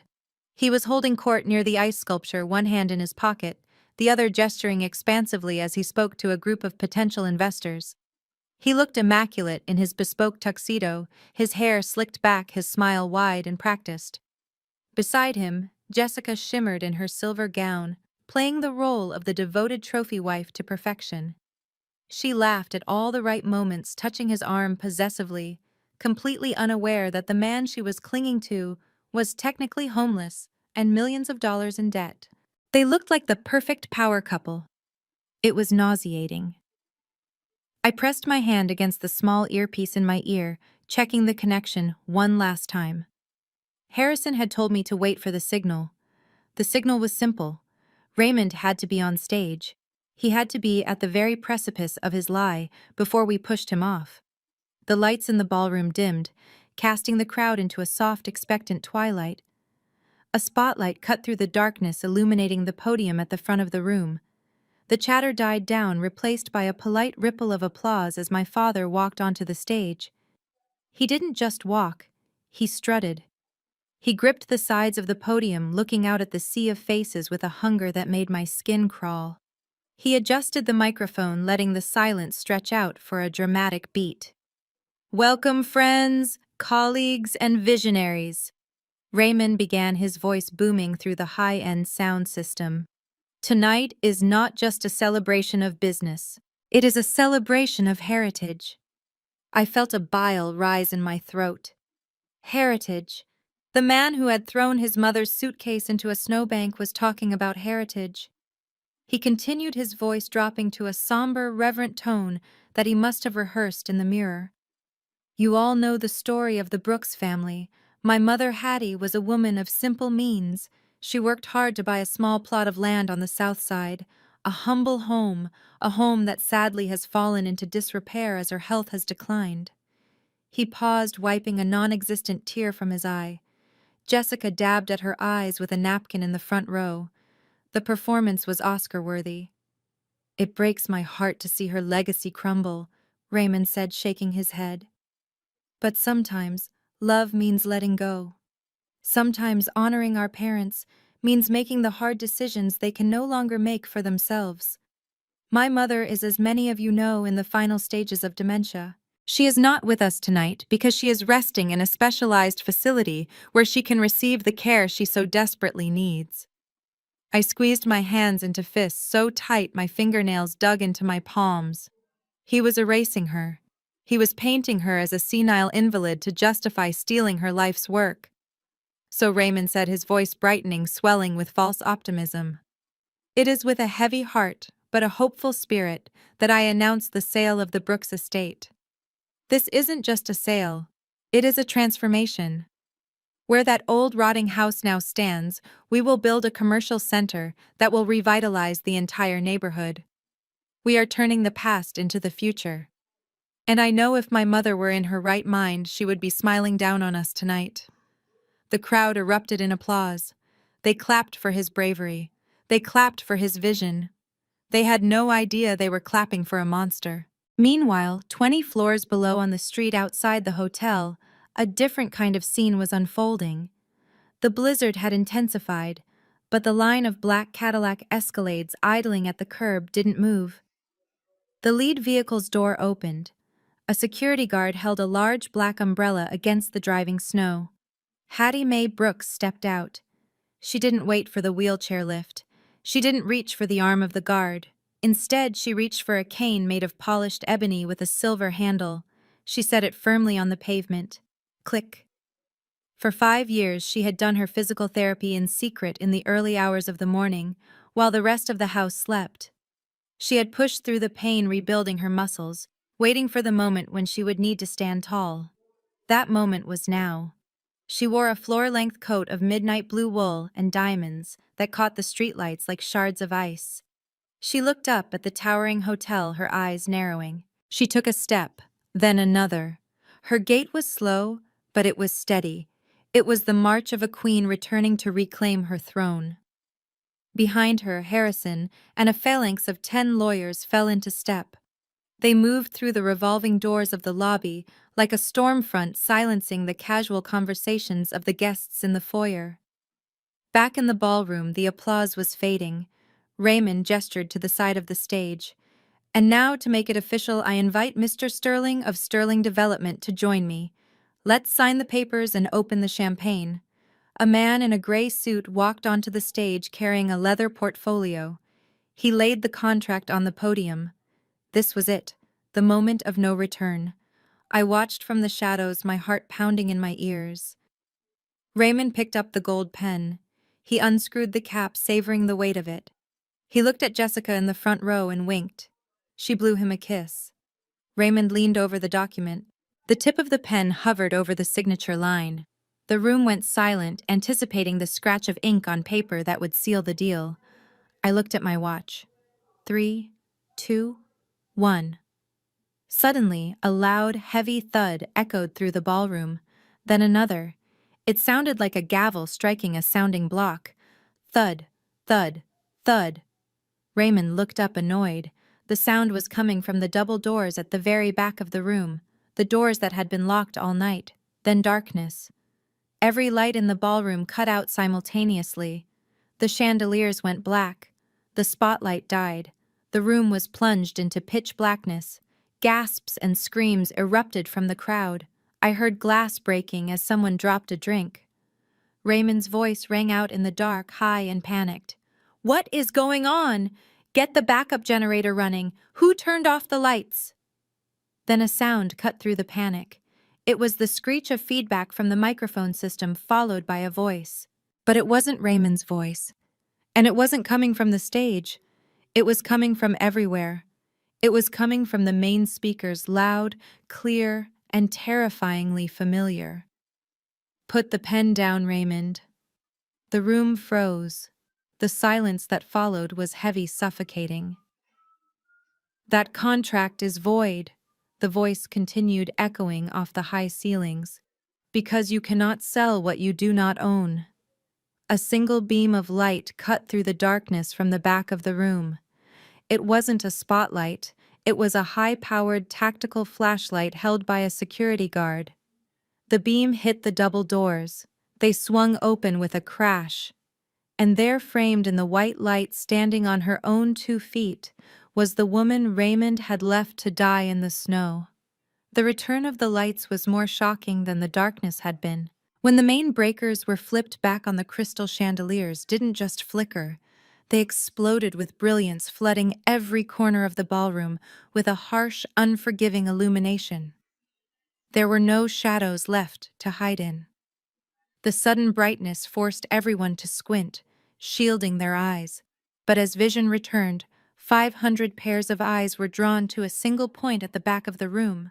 The double doors, which had been swung wide open, framed a tableau that looked less like reality and more like a scene from a vengeance mythology. My grandmother, Hattie Mae Brooks, stood at the center of the threshold. She was not the slumped, fragile woman in a wheelchair that Raymond had described to his investors just moments ago. She was standing upright, her spine straight as a steel rod, her weight resting lightly on an ebony cane topped with a silver hawk. She wore a midnight blue velvet coat that swept the floor, and around her neck hung a string of South Sea pearls that were worth more than the mortgage Raymond had just tried to secure. And standing next to her was me. I was no longer the invisible servant in a wine-stained uniform. During the chaos of the blackout, under the cover of the confusion and guided by Harrison's security team, I had shed the catering whites. I was now wearing the dress Hattie had brought for me, a vintage Givenchy gown of black silk that fit like armor. My hair was down, my chin was up, and for the first time in my life, I wasn't looking at the floor. I was looking directly at the stage. The silence in the room was absolute. It was a vacuum that sucked the air out of everyone's lungs. Then a sound shattered the quiet. Smash. On the stage, the crystal champagne flute slipped from Raymond's fingers. It hit the parquet floor, exploding into 1,000 shards, the expensive vintage liquid soaking into his polished shoes. He didn't seem to notice. His mouth was hanging open, his face draining of color, until he looked like a wax figure melting under the stage lights. He stared at his mother as if he were seeing a ghost. Next to him, Jessica let out a strangled gasp. Her hand flew to her throat, clutching her diamond necklace. She looked from me to Hattie, and I saw the gears in her mind grinding to a halt. The math wasn't adding up. The narrative she had built, the story of the superior wife and the pathetic in-laws, was crumbling in real time. Hattie took a step forward, then another. The tap of her cane on the marble floor of the entryway echoed like a gunshot. Tap, tap, tap. The crowd parted. These were the wealthiest people in Chicago, people who didn't move for anyone, but they scrambled to get out of her way like the Red Sea parting for Moses. They whispered behind their hands, their eyes darting from the powerful woman walking down the aisle to the terrified man on the stage. Raymond finally found his voice. It was high-thinned by panic and desperate. "Security," he shrieked, pointing a shaking finger at us. "Security, get in here! That woman is a patient. She has escaped from a mental facility. She is dangerous." He looked wildly around the room, trying to make eye contact with the investors, trying to sell the lie one last time. "I apologize, everyone," he stammered, sweat beading on his forehead. "My mother, she has severe dementia. She gets violent. She doesn't know where she is. Please, somebody escort her out before she hurts herself." He was gaslighting an entire room. He was trying to rewrite reality even as it stood staring him in the face. It was pathetic, and it was infuriating. I stepped forward to speak, but Harrison, the lead attorney, moved faster. He stepped out from the phalanx of lawyers behind us, his voice booming without the need for a microphone. "Mr. Brooks Harrison," said, his tone dripping with legal authority, "I would advise you to stop speaking immediately." Raymond blinked, confused. "Who are you?" "I didn't hire you."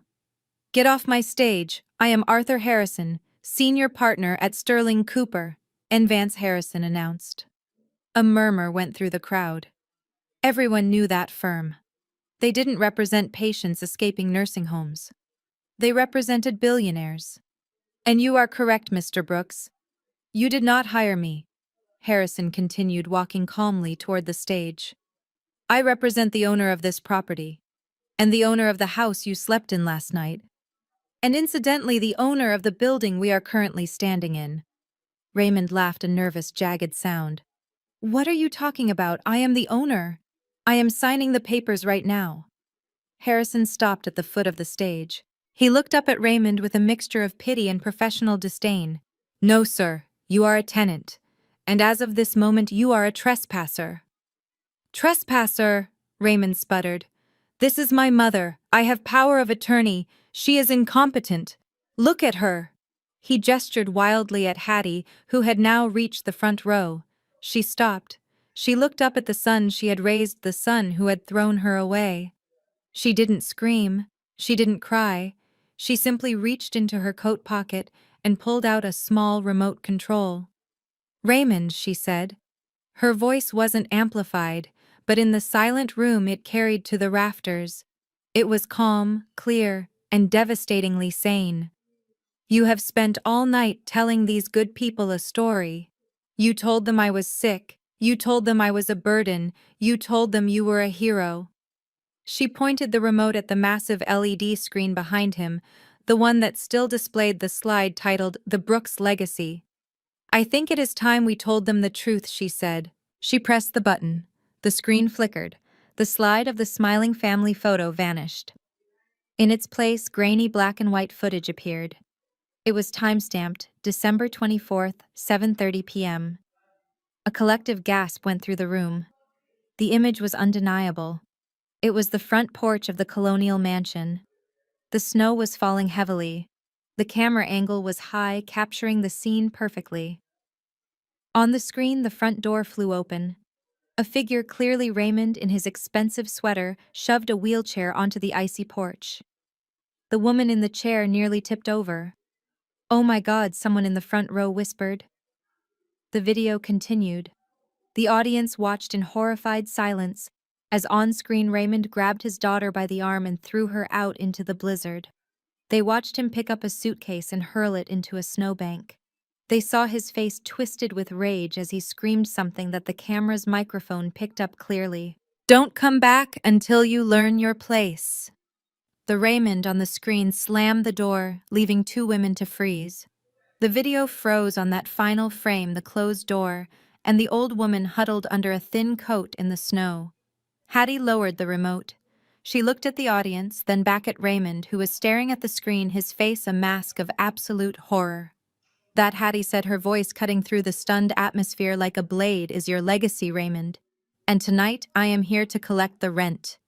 The video on the massive LED screen continued to play a loop of cruelty broadcast in high definition. Every person in the ballroom watched in horrified fascination as the Raymond on the screen shoveled snow onto his mother's suitcase. The contrast between the man in the video screaming at a helpless old woman and the man standing on stage in a tuxedo preaching about family values was so stark, it was physically nauseating. The silence in the room broke. It didn't break with applause this time, but with a low, rumbling murmur of disgust that swelled into open outrage. I watched my father. He was frozen, his eyes darting back and forth between the screen and the audience, his mouth opening and closing like a fish on dry land. He raised his hands, trying to shield himself from the projection, as if he could physically block the truth from coming out. But the light from the screen washed over him, casting him in the cold blue glow of the blizzard he had created. Mr. Sterling, the wealthy developer who had been seconds away from signing the deal, stepped back from the podium as if Raymond were radioactive. He looked at the contract lying on the stand, then up at the screen, and finally at Hattie standing tall in the aisle. He didn't say a word. He simply reached out, picked up the thick stack of legal documents, and ripped them in half. The sound of the heavy paper tearing echoed through the room, sharp and final. He threw the pieces onto the floor at Raymond's feet, turned his back, and walked off the stage without looking back. That was the first domino. I stepped forward, moving to the center of the aisle next to my grandmother. I held up the tablet I had been given by the forensic accountants. My voice, empowered by the microphone Harrison handed me, rang out clear and steady. "It is not just about the eviction," I said, looking directly at the investors who had funded my father's lifestyle. "It is about the theft." I tapped the screen, and the image on the main projector changed. Gone was the video of the snow. In its place was a spreadsheet. Rows and columns of red numbers illuminated the room. For the past 5 years, Raymond Brooks has been systematically draining the family accounts, I explained, walking slowly toward the stage. He claimed he was managing my grandmother's pension. Instead, he funneled over $500,000 into online gambling sites and offshore shell companies. I swiped to the next slide. It showed the property deed to the mansion. And this house. The one he claims is his legacy. He has mortgaged it 3 times behind the owner's back. He forged Hattie Brooks's signature on 3 separate occasions to secure loans from predatory lenders. He doesn't own this estate. He owes more on it than it is worth. He is not a tycoon. He is a bankrupt fraud who evicted his own mother to hide his crimes. The crowd gasped. I saw former friends of my parents turning away whispering, checking their phones, distancing themselves from the sinking ship. Raymond's face turned a shade of gray I had never seen before. He gripped the podium, his knuckles white, looking like he was about to vomit. Then a shriek cut through the air. Liar. It was Jessica. She had climbed onto the stage, her silver dress shimmering under the harsh lights. Her face was twisted into a mask of pure panic. She wasn't defending her husband. She was defending her lifestyle. She pointed a manicured finger at Hattie. "This is a trick," she screamed, her voice shrill and desperate. "Look at her. She is standing up. She has been in a wheelchair for 5 years. She told us she was paralyzed." Jessica turned to the crowd, her eyes wide and manic. "Don't you see? She is the liar. She is the fraud. She has been faking it this whole time to spy on us. How can you trust a woman who lies about being crippled just to manipulate her own son?" The room went quiet again. It was a valid point, a desperate Hail Mary to shift the narrative. All eyes turned to Hattie. My grandmother didn't flinch.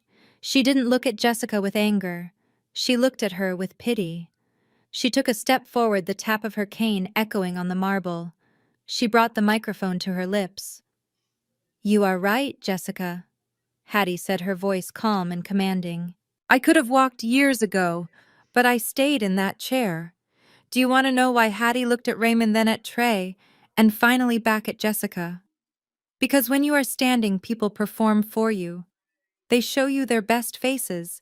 They smile. They bow. But when you are down, when they think you are weak, when they think you are broken and helpless, that is when they show you who they really are. She took another step, her gaze hardening into steel. "I stayed in that chair because it was the only way to see the knives you were hiding behind your backs. I only played the part of the cripple because I needed to see the true face of the vultures circling my legacy. And tonight I have seen enough." Hattie signaled to Harrison. The lawyer opened his briefcase and pulled out a single pristine document. He walked up the stairs to the stage and placed it on the podium, right on top of the torn contract. "This," Hattie announced, her voice booming, "is my last will and testament." It was updated this morning at 9 a.m. She paused, letting the weight of the words settle.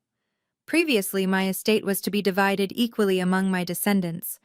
But in light of the attempted murder of a vulnerable elder, because let's call throwing me into a blizzard what it is, and the systematic embezzlement of my funds, I have made some changes." I looked at the screen. The new breakdown of the assets appeared. A pie chart showed one massive blue section and 2 tiny microscopic slivers. The Hattie Mae Trust, valued at $3.6 billion, is hereby transferred in its entirety to a revocable living trust under the sole control of my granddaughter, Jasmine Brooks. I felt my knees go weak. I knew it was coming, but hearing it out loud in front of the people who had treated me like a servant was overwhelming. "As for Raymond Brooks and Trey Brooks," Hattie continued, her voice turning to ice, "you are hereby disinherited. However, I am a generous woman. I have left you each a specific bequest." She pointed to the screen. The number $1 appeared next to their names. $1, she said. "So that you cannot claim I forgot you. I remembered you perfectly. I remembered every insult, every theft, and every moment of cruelty. This dollar is your payment for the show you put on tonight." Trey slumped against the wall, sliding down to the floor, his head in his hands. He realized in that moment that his loyalty to his father had cost him a fortune. Raymond stood motionless, staring at the screen, his entire world incinerating in front of his eyes. Jessica let out a wail, grabbing Raymond's arm and shaking him. "Do something, fix this. You said we were rich." But before Raymond could answer, before he could spin one more lie, a new sound pierced the atmosphere of the ballroom. It started faint, but grew louder rapidly, cutting through the murmurs of the crowd. Wail, wail, wail. Blue and red lights began to flash against the high windows of the ballroom, pulsing in time with the sirens. Hattie looked at her son one last time, a look of finality on her face. "I told you, Raymond," she said softly into the microphone. "I didn't come here to argue. I came here to collect. And it sounds like your ride is here." The party was over, literally and metaphorically. The sirens that had been wailing in the distance suddenly cut off, replaced by the heavy rhythmic thud of boots hitting the marble floor of the lobby outside. The guests in the ballroom, who had just minutes ago been sipping champagne and celebrating my father's supposed business acumen, now scattered like roaches when the kitchen light is turned on. They pressed themselves against the velvet-covered walls, desperate to distance themselves from the man standing on the stage. Raymond Brooks, the man who had terrified me for 29 years, looked small. He looked deflated. The arrogance that had fueled him all night had evaporated, leaving behind a sweating, trembling shell of a man. He gripped the podium not for authority, but because his legs were giving out. A squad of 6 police officers marched into the ballroom. They didn't look at the crystal chandeliers or the horrified socialites. They walked in a V formation straight down the center aisle, led by a detective in a cheap suit who looked like he had seen enough corruption to last a lifetime. Raymond tried to straighten his tie, a reflex of vanity that looked pathetic in the face of impending doom. "Officers," he called out, his voice cracking. "Thank God you are here. My mother is having an episode. She is disturbing the peace. Please remove her." The detective didn't even slow down. He walked right past Hattie, giving a respectful nod to the lawyer, Harrison, and stepped onto the stage. He pulled a pair of steel handcuffs from his belt. The metal caught the harsh light of the room, shining with a terrifying finality. Raymond Brooks, the detective, said, his voice loud enough to carry to the back of the room without a microphone. "You are under arrest." "For what?" Raymond shrieked, backing away until he hit the screen that was still displaying his crimes. "This is a misunderstanding. I am a pillar of this community. You are under arrest for first-degree forgery, financial exploitation of an elderly person, and grand larceny," the detective recited, grabbing Raymond's wrist and twisting it behind his back. "We also have a warrant for wire fraud regarding the mortgage applications you submitted on a property you do not own." The click of the handcuffs locking into place was the most beautiful sound I had ever heard. It was the sound of my freedom. It was the sound of justice. Raymond began to struggle, not physically but verbally.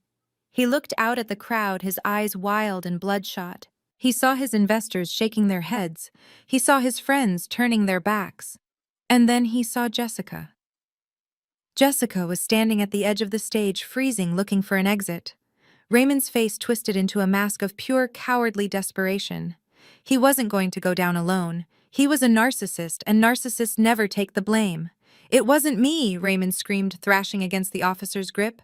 "It was her. It was Jessica." The room gasped. Jessica froze, her eyes widening in disbelief. "She made me do it," Raymond yelled, tears streaming down his face, mixing with the sweat and the humiliation. "She is the one who wanted the renovations. She is the one who wanted the new car. She told me to sell the house. She said my mother was a vegetable and wouldn't notice. I only did it to make her happy. She is the mastermind." He was throwing his own wife to the wolves to save his skin. It was pathetic. It was disgusting. And it was exactly who he was. Jessica screamed back, her voice shrill and piercing. "You lying coward! You told me you were rich. You told me the money was yours. Do not drag me into your mess." The detective signaled to 2 female officers. "Grab her too. We have evidence she was complicit in the wire fraud transfers. Her name is on the shell company accounts." As the officers moved toward Jessica, I felt a hand on my arm. I turned to see Trey. My little brother, the golden boy. He looked like a child who had gotten lost in a shopping mall. His tuxedo was disheveled, his face pale. He looked at the police arresting our father, then at Hattie standing like a statue of judgment, and finally at me. Jasmine, he whispered, his voice trembling. You have to stop this. Talk to Grandma. Tell her to drop the charges. I looked at him, feeling a dull ache in my chest. Even now, he didn't get it. I can't stop this, Trey, I said quietly. They broke the law. But Dad is going to jail. Trey pleaded, grabbing my hand. And what about me? Grandma cut me out of the will. She left me $1, Jasmine. $1. How am I supposed to live? I have debts. I have people looking for me. He squeezed my hand tighter, his eyes filling with tears. You are my sister. You have always taken care of me. Fix this, please. I was just doing what Dad told me. I didn't know any better. I looked at his hand gripping mine. For years that grip had been a shackle. I had covered for his mistakes. I had paid his parking tickets. I had lied to his girlfriends. I had been his safety net because my parents told me that was my job. But tonight the net was gone. I pulled my hand away. You are 26 years old, Trey, I said, my voice cold and steady. You are not a child. You stood there and laughed while Dad threw us out into the snow. You watched me scrub your shoes tonight and called me a good girl. You knew exactly what you were doing. But I am family, he cried. No, I said, stepping back to stand next to Hattie. You were family when it was convenient for you. Now you are just a man facing the consequences of his own actions. Grow up, Trey. And good luck with the bookies. Trey stared at me, his mouth open, realizing for the first time in his life that no one was coming to save him. He slumped against the wall, sliding down to the floor, weeping into his hands. On the other side of the stage, the scene had turned chaotic. Jessica was not going quietly.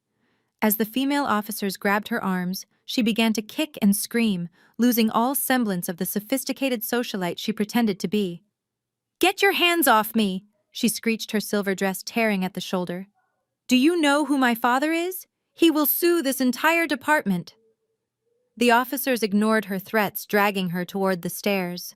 They were professional, efficient, and tired of her noise. Desperation took over. Jessica realized her threats weren't working. She realized Raymond had betrayed her. She realized the money was gone.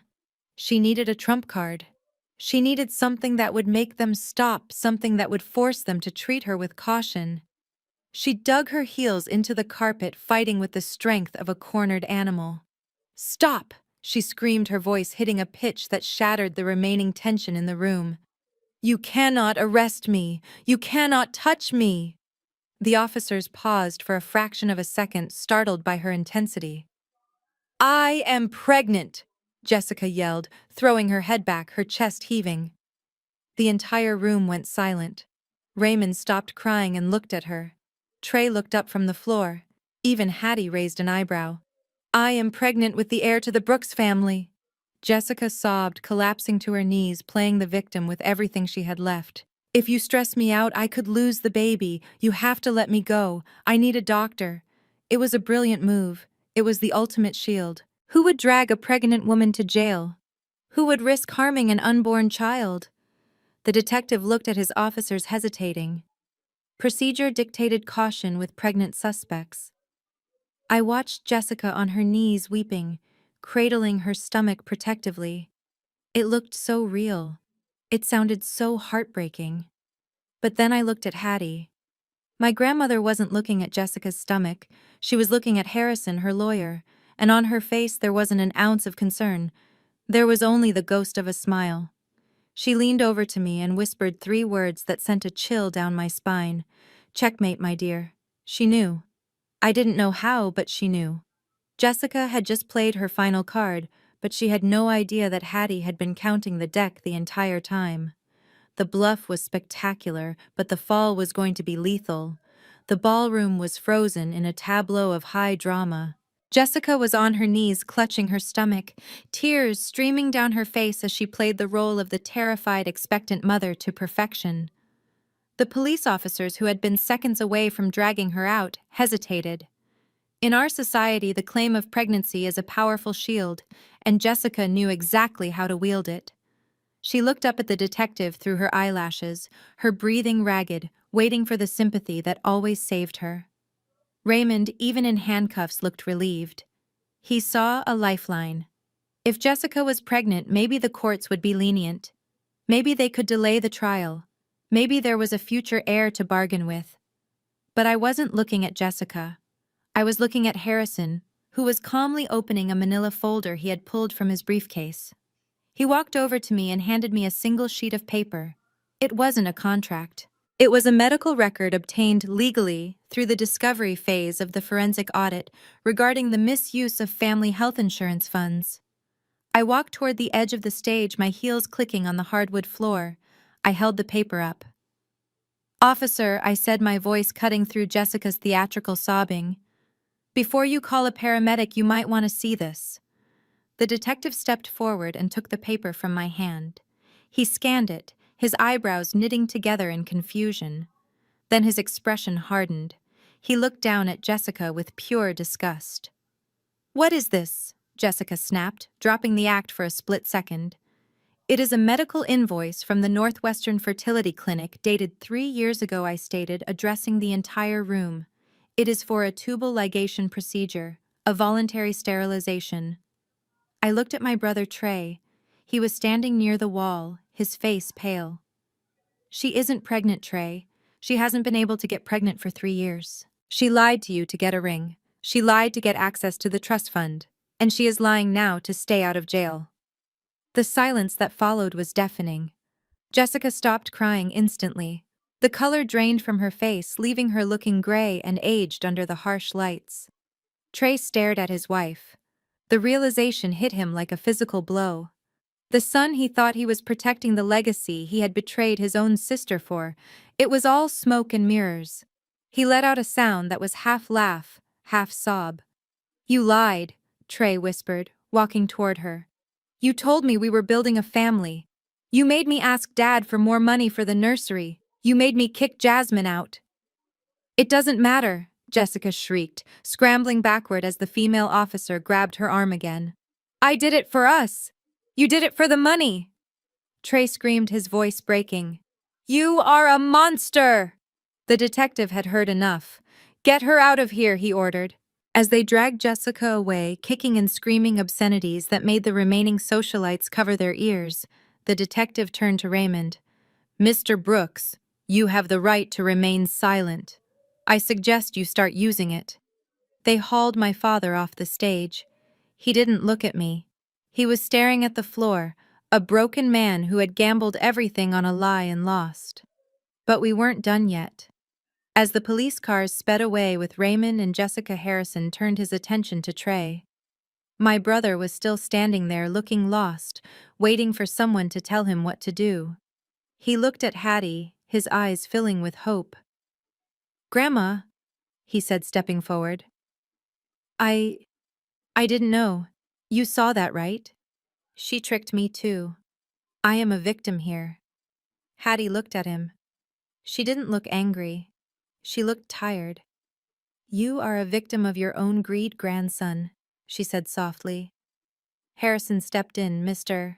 Brooks, as per the terms of the trust activation, all assets previously used by your father and his dependents are now the property of the Hattie Mae Foundation. This includes the tuxedo you are wearing, which was paid for with a company credit card and the phone in your pocket." Trey blinked. "What? You are taking my clothes. We are taking company property," Harrison corrected.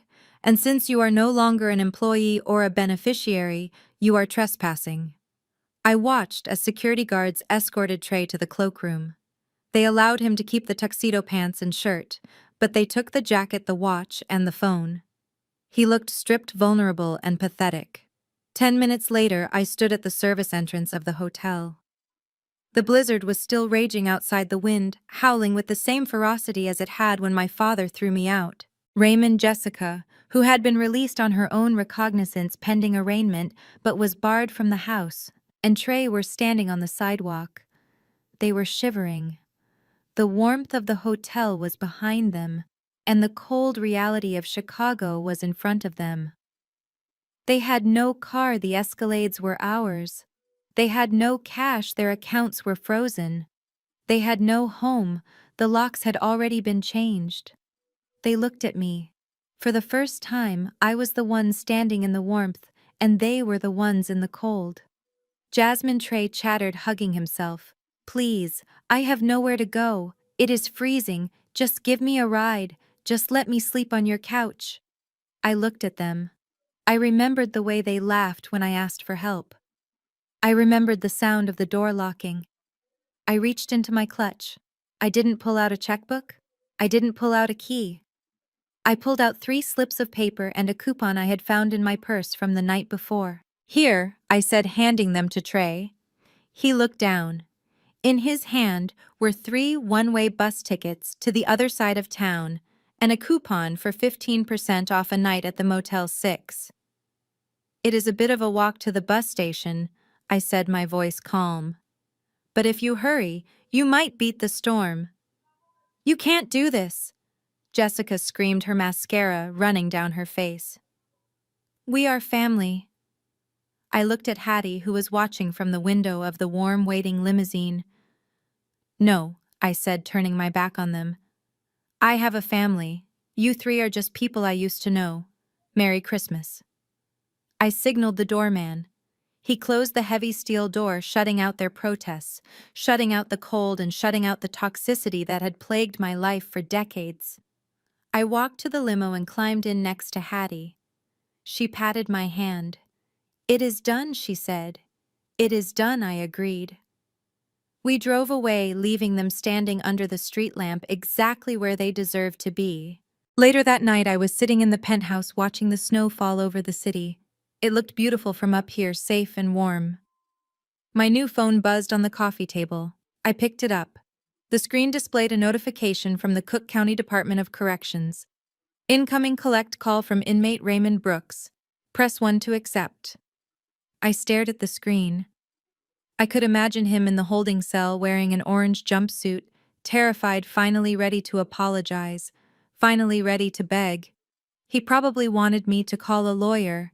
He probably wanted to tell me he loved me. I didn't feel anger. I didn't feel sadness. I felt peace. I pressed the block caller button. The phone went silent.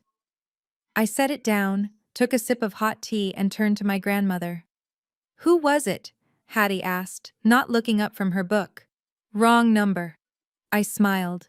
The storm outside was finally breaking, and for the first time in 29 years, the forecast for my life was perfectly clear. 1 year. 365 days. That is how long it has been since the night the lights went out at the Palmer House Hotel, and my former life shattered into a million pieces. As I stand in the corner office of the newly constructed Hattie Holdings headquarters, looking out over the Chicago skyline, the view is very different from the one I saw from the window of the Motel 6. The blizzard that nearly killed us is a distant memory, replaced by the warm golden glow of a winter sunset reflecting off the glass of the skyscrapers. I smoothed the front of my blazer and looked down at the documents on my desk. They were the blueprints for the Hattie May residence, a state-of-the-art affordable housing complex for low-income seniors. It was being built on the very land my father had tried to steal, the land where the old South Side house once stood. We didn't sell it to a developer to build a mall. We tore down the rotting structure and built a sanctuary. It was my grandmother's dream, and now as the executive director of the foundation, I was making it a reality. I wasn't just a sous chef anymore. I was a builder. My assistant knocked softly on the glass door. "Ms. Brooks," she said, "the car is ready for the holiday dinner, and Mr. Harrison left this update for you." She handed me a thin manila envelope. I knew what was inside. It was the monthly report on the assets we had liquidated, specifically the human assets. I opened the file in the car as we drove through the festive streets. The first page was a status update from the Illinois State Penitentiary. Raymond Brooks was 12 months into his 8-year sentence for fraud, forgery, and embezzlement. The report noted that his appeals had been denied. It also mentioned that he had stopped trying to call me. Apparently, after 6 months of silence, he finally realized that the daughter he had underestimated was the one person who would never pick up the phone again. He was working in the prison laundry folding sheets for 12 cents an hour. It was a poetic justice that I tried not to savor too much, but I admit it brought a small smile to my face. I flipped the page. Trey, my little brother, the golden child who thought the world owed him a living. The photo attached to his file was grainy, taken from a distance by a private investigator we kept on retainer to ensure he stayed away from the foundation. He was standing outside a car wash on the west side holding a spray hose. His tuxedo was gone, replaced by a wet gray jumpsuit. His hands were red and chapped from the cold water and harsh chemicals. He looked older. He looked tired.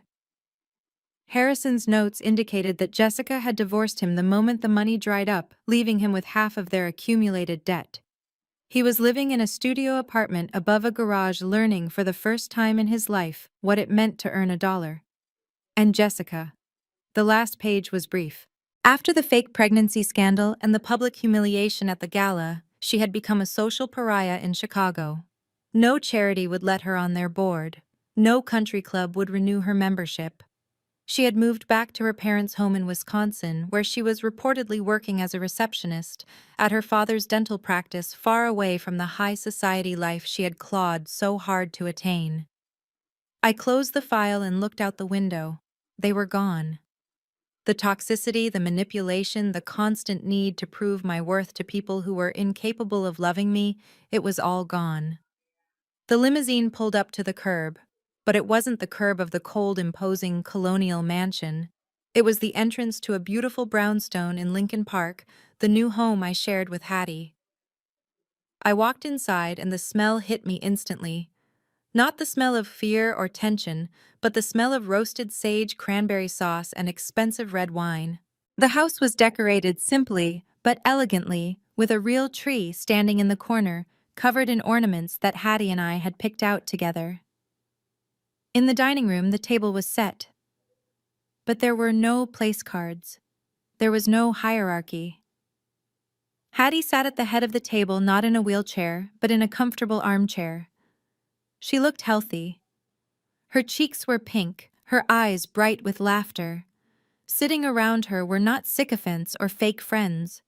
There was Harrison, who had taken off his suit jacket and was currently trying to carve the turkey. There was Marcus, the head of security, who had saved us that night, laughing as he poured wine for the guests. There were 2 of the nurses who helped care for Hattie and the head chef from my old restaurant, whom I had hired to run the kitchen at the new senior center. Jasmine, Hattie called out when she saw me. "Come here, darling. Harrison is butchering this poor bird. We need a professional." I laughed, the sound bubbling up from my chest, light and free. I walked over and kissed my grandmother on the cheek. "Merry Christmas, Grandma," I whispered. "Merry Christmas." "Madam CEO," she winked back. As I took the carving knife and looked around the table, I felt a warmth that had nothing to do with the fireplace.